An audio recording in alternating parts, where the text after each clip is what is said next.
Really wish I cared about this show. Really do. Let's get it over with.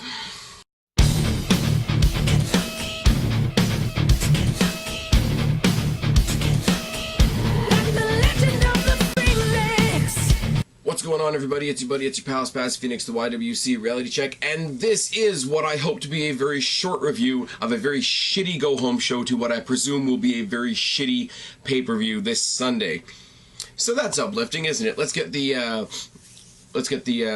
rigmarole out of the way first. Up there in the annotation is my Q&A. You've got about 10 days left if you want to be included in this July's version of Ask the Phoenix. Also, Guapo, Kristen, and I will be doing Tackle. We will be doing our preview of this monstrosity pay-per-view that's happening this Sunday, Battleground. There's going to be a lot of ranting involved, but there will also be the monthly, or should I say more than once a monthly, pay-per-view Pick 'em. Take all the matches, make all your predictions, rank them from most to least confident, and put it in the comment section below of that video if you want to be a part of it. Be like Melvin Michaels was for Great Balls of Fire. Get your predictions in before we do the Tackle, and we will include your predictions in the Tackle video. Now, to be involved in this, you do have to give predictions for all the matches. I don't even know what there is right now, but let's just say that there's 8. It means you can't predict 1 or 2 or 3 and call it a day. You have to predict all 8 or all whatever there is. If there's 9, rank them 1 to 9. If there's 7, rank them 1 to 7, etc. Follow along on Twitter. I'll do all this explanation again, obviously, during the Tackle video. But if you want to get ahead of the game, like Melvin did for Great Balls of Fire, and have your predictions included in some way, shape, or form in our prediction video, you can do that. You can DM them to me on Twitter. You can put them in the comment section of this video if you choose. If not, and you just want to play along on Sunday, wait till that video comes along. Put them all in there. I will be keeping track of all the Pick'em scores Sunday as this monstrosity rolls out. So let's talk about the monstrosity that was SmackDown. I swear to God, you guys know for the longest time, since the brand split, I've been Team Blue. I've been the SmackDown. I've been that quintessential cliche SmackDown guy. Because Raw sucks. Let's be real, Raw's not doing anything good either. I'm seriously considering at this point, you know, I'm going to ride it out till the end of the year. I might just do NXT starting next year. I might just do NXT. I've got, you know, we've got the other tournament stuff that goes on. The Dusty Classic is going to come back. The Mae Young Classic. Speaking of the Mae Young Classic, I've started a playlist. Bianca Belair and I don't remember who it was. I can't remember the girl's name that qualified last week on NXT. There is a separate playlist for the Mae Young Classic preliminary, whatever you want to call them, qualifying matches. Please go check that out. That seems to be getting monstrous reviews. It seems to be getting monstrous attention compared to these everyday reviews. So you guys seem to be liking it, so I'm going to continue doing that. Obviously, when the actual Mae Young Classic starts, they will all be going there as well. Really nothing else as far as house cleaning, so let's get into this shitty show. We start with a highlight package telling everybody what the Punjabi prison match is. It's basically 2 steel cage matches painted yellow with some spikes on top. Yay! Jinder Mahal actually brought the prison to SmackDown.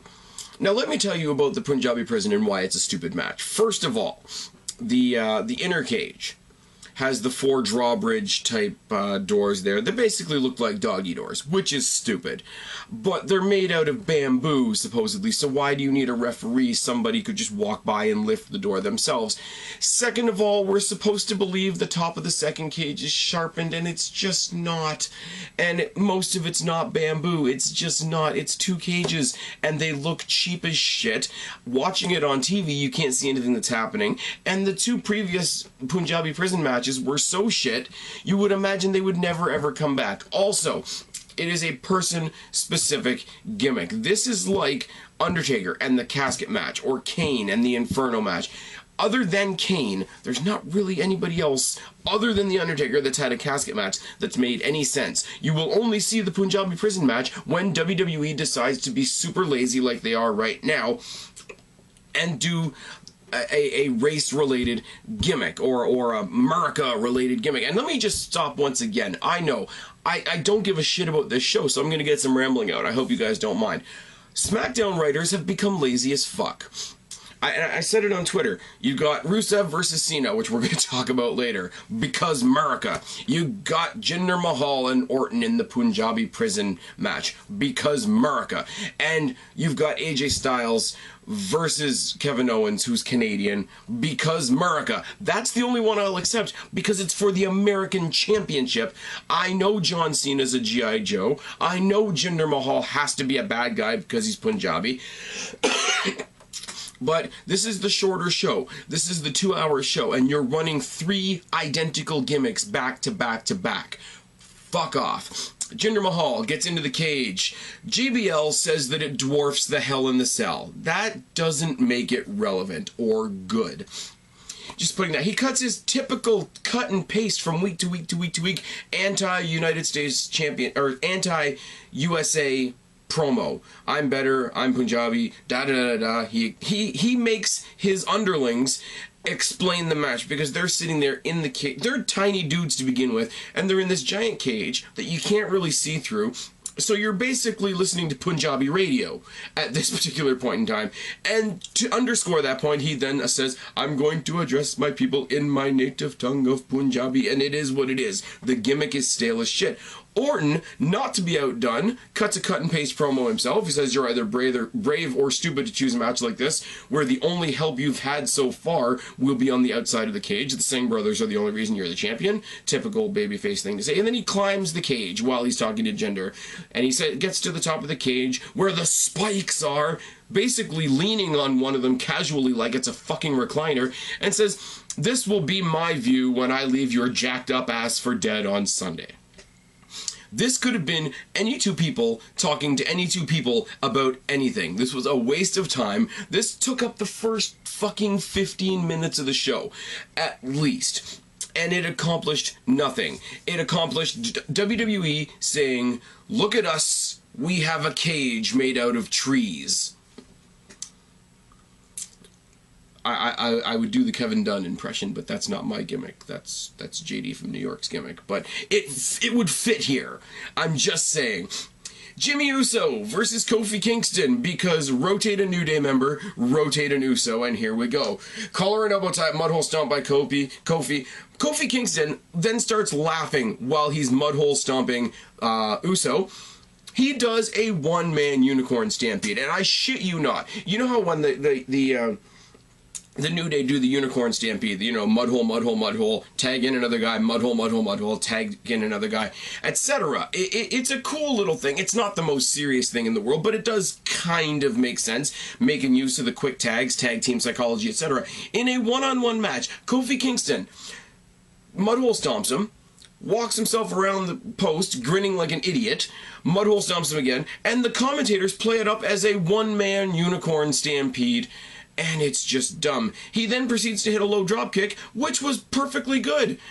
We know Kofi Kingston can do athletic shit, pulls off a pretty wicked low dropkick, and then follows up with a lot of clapping and shaking his ass in Uso's face, and then he tosses Jimmy out of the ring for reasons, to which Saxton on commentary says Kofi just dropped it like it's hot. There's nothing to be said there, is there? Jimmy rides a headlock for a long time, followed by a jawbreaker by Kofi. Death Valley driver into the turnbuckle by Jimmy Uso is the highlight of this match, and it looked fucking dirty. Pendulum kick by Kofi, a gut shot and a crossbody, but a quick reversal pin for Jimmy gets the win. I would have been upset if a crossbody had gotten the win. I'm even more upset that a crossbody, once reversed, which loses all of its momentum, got the win. No follow-up, no post-match beatdown, no nothing. Nothing to get me excited about this rematch on Sunday, for reasons. Shane is in the back with all of the women's division that matter, i.e. not Naomi. Charlotte wants to fight Lana. Natty wants to fight Lana. Becky wants to fight Lana. Tamina says nobody's fighting Lana. And Natty suggests that Charlotte and Becky face each other, to which Shane McMahon agrees, because apparently Natalia's in charge now. Fuck my life. Okay, I'm glad they did this on SmackDown. I'm glad they addressed this on SmackDown, because I don't review Raw, you guys know this. The Kurt Angle, Jason Jordan, illegitimate son shtick that they did on Monday Night Raw is the bullest of shit. That is all I have to say about that. Renee Young interviews Chad Gable, who says basically what you would expect him to say. He was in the dark on this. You know, they don't realize that their lives haven't just changed. A lot of people's lives around them have changed. My life has changed. Hey, me and Jason Jordan did a lot together. I'm going to support him the best I can because I'm still his friend. But I've got some new ideas for myself, and now it's time for people to see what what Chad Gable can do on his own. Basically, yeah, my partner's gone, so yeah, I'm a singles guy. Was the sum total of this promo. It was a nice, neat little thing. Renee Young doing these backstage sit-down interviews is a cool thing. Seeing as WWE ripped Talking Smack right out from under her, so fuck WWE fucking with my hometown girl. That's another story for another day. Talking Smack was probably one of the best shows of the week. I'm just putting that one out there.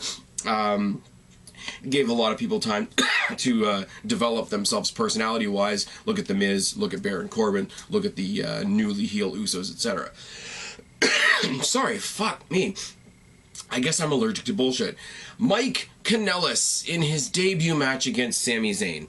Now, I'm about to rip this match. I'm about to rip Mike Kanellis. That aside, you got this guy that's been played up for weeks and weeks and weeks and weeks and weeks. You got Maria, who everybody knows, everybody loves, and is a hot piece of ass herself. You've got a pay-per-view in 6 fucking days.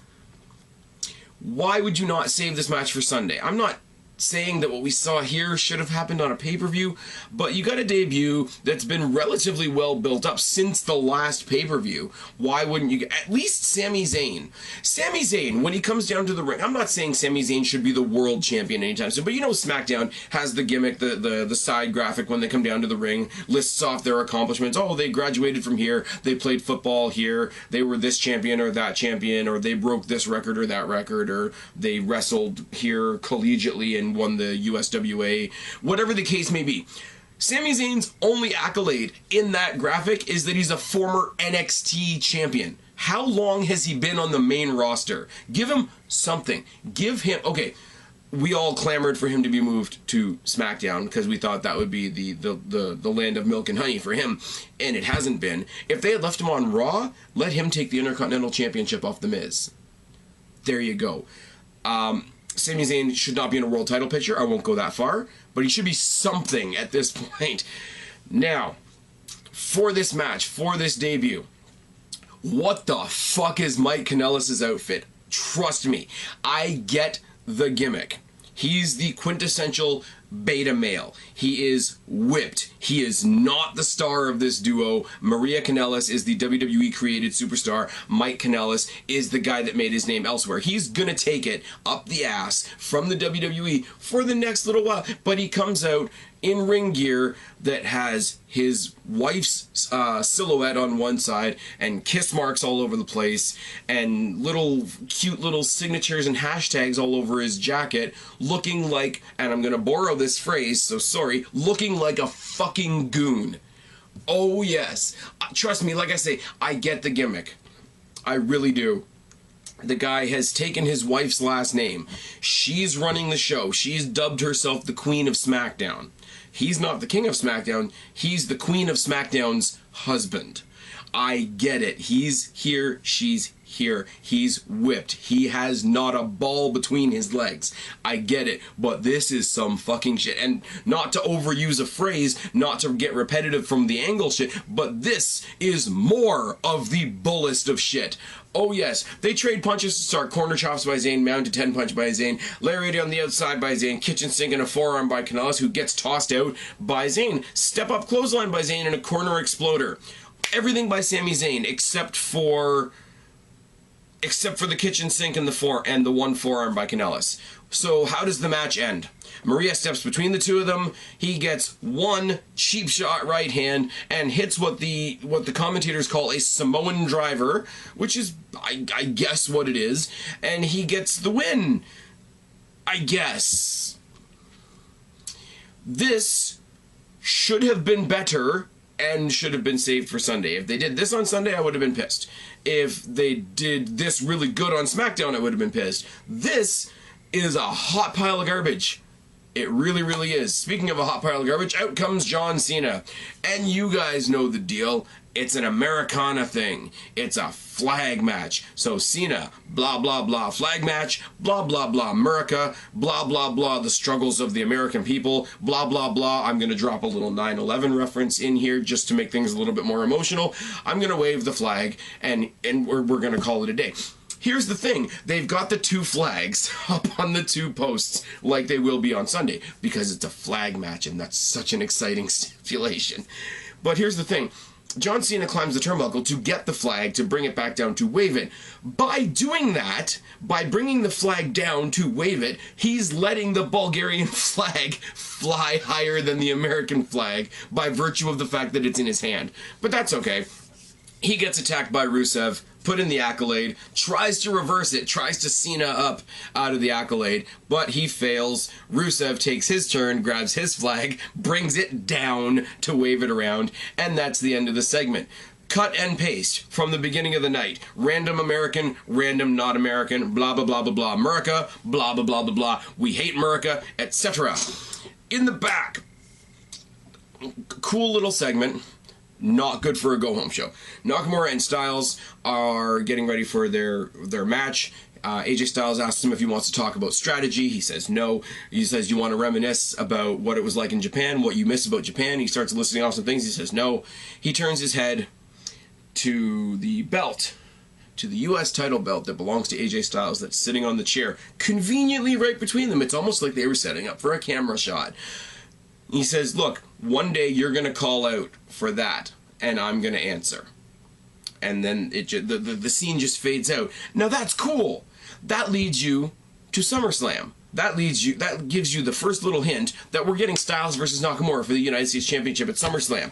That makes you look forward to SummerSlam. That doesn't make you look forward to any of the matches that are happening at the pay-per-view you're promoting on this show that's happening this Sunday. That makes you look past this Sunday, you fucking morons. Oh yes. Becky Lynch versus Charlotte with Natalya on commentary. Oh dear, somebody gave Natalya a microphone, and we move on. This is the best match of the night. I hate to tell you. Becky works on the arm with a key lock takedown. They get back up, collar and elbow tie-up, snapmare by Becky, headlock by Charlotte, rolling arm drags and a drop kick by Becky, head scissor and a disarmor attempt by Becky. They trade some forearms, they trade some chops, they trade some clotheslines, Charlotte getting the upper hand, and a running knee by Charlotte. But even though this is the best match of the night, we have to stop the match at this point. We have to stop the match at this point. Listen, if you listen now, you can hear the cries of the social justice warriors. They demanded a backstage shot of the trash bag Naomi watching TV for reasons. But this is actually a pretty cool metaphor for Sunday. Naomi sitting in the back doing nothing while better performers are wrestling in the ring. Oh yes, springboard forearm and a leg lariat by Becky, kitchen sink and an exploder suplex by Becky, followed by the firearm, which is a stupid name for that move, but it's good anyways. Chop block by Charlotte, natural selection gets countered into as a disarmer, but she escapes. Boot by Charlotte, moonsault misses, disarmer again by Becky for the third time, gets the win. And there's a show of respect between the two after the match. They're both hurt and they're both sort of selling their injuries a little bit. But they do shake hands and they do their little teacup thing that they're doing now, which I don't really understand. The other three members of the 5-woman match from Sunday all come down. Lana, Tamina, Natalya. There's a 3-on-2 beatdown. Once the faces are beaten down, Lana and Tamina then turn on Natty. For reasons. I don't know why. This is the best other than the interruption with Naomi, this is the best segment of the show, first of all. Second of all, I'm really down for this odd couple thing between Lana and Tamina. Not because I'm going to say that Lana's the best thing since sliced bread, not because Tamina hasn't been horribly overlooked in her entire career, and I'd love to see her as champion, but it's so bizarre, and they've given us such a lack of explanation for it, that I'm kind of curious. It's kind of like I felt about the Kurt Angle thing before they took a shit on my front lawn with the result on Monday, if you get my drift. Backstage, Naomi squawks for a while like the hood rat that she is until she's cut off by Carmella, who's my fucking hero. The Fashion Files are now the Fashion X-Files, and long story short, they parody the X-Files. Now, you guys know the very first Fashion Files was a takeoff of Law and Order, which I was a big fan of back in the day. Old school, original Law and Order, not SVU, not any of the other spin-offs. Original Law and Order, Jerry Orbach, Chris Noth, and all that sort of thing. Popped me because I love that show. Same thing goes here. The thing was cheesy as shit. Fandango and Breeze are funny as hell. Popped me because I used to be a big fan of the X-Files. I watched the revival of, no pun intended, of that show just last year, and I thought it was pretty damn good. If you like the X-Files, put it down in the box below. Let me know. But at the end of the day, they get a horse head. Their horse that they lost last week in the Western thing, and the horse head in the box, and it's all good. And there's a tattered sheet in the bottom that just says Battleground. So, Breezango are gonna do something at Battleground.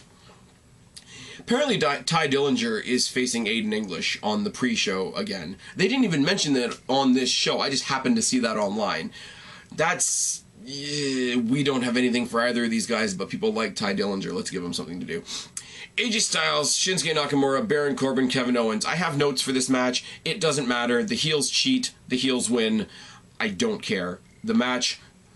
I like AJ Styles. I like Nakamura. I like Baron Corbin. I'm starting to get a little tired of Kevin Owens. It is what it is. This match should have been great. It's not. It's two feuds mashed together for another tag team main event.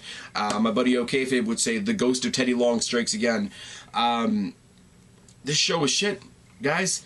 A face versus face random women's match with no actual stakes on the line was the best match of the night, and that they decided to interrupt with a random shot of Naomi for reasons. Fuck this show, fuck the pay-per-view on Sunday, and if you want to hear me rant about it even more, tune in on Thursday or early Friday morning when you're going to hear myself, Kristen, and Guapo talk the hell out of Battleground, where I promise you I'm going to be ranting a lot.